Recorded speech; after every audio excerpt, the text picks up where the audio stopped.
मंडई कसं व्हायचं आपलं आपलं म्हणजे माझं जाऊ द्या तुम्ही टेन्शन घेऊ नका. गॉगल घातलं टोपी घातली केसाला हेच वागलं.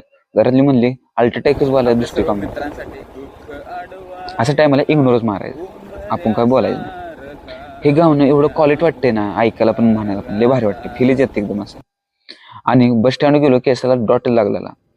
एसटी आली सवलीचा 5 धावला. सांगोला पोचलो म्हणलं आता शिव्या खा लागते सरांच्या जाऊन. मित्र बी गाठ पडलं म्हणलं आता सोबत शिव्या खाऊ. मग सर नव्हते तरी पण गेलो प्रॅक्टिकल केलं. पोटाच उंदीर ही करावं लागलं म्हणलं चला जेवायला. विनोभाऊ नवीन नवीन काय काढतोय आता उसच घेऊन आलतो कुठनं कोणाष्ट कोण गेलतो. हे बघा आपला मित्र इंडियन आर्मी सिलेक्ट झाला कॉंग्रॅच्युलेशन केलं. आणि इथं आमची चर्चा हेवी लेक्चर चालू झाले मागं बघतोय ह्यांचं काय म्हणलं ह्यांचं काय तर नवीनच चालू आहे. आणि 3 days आम्ही गेलो चायबार कॅफेवर अजून अप्रोच चालूच होती. म्हणलं माझ्यातर्फे आज सगळ्यांना पार्टी कोकोला दे नाही तर कोकोला पार्टी दिली सिनियर आला सिनियर म्हणला चालू ठेवतो मिनी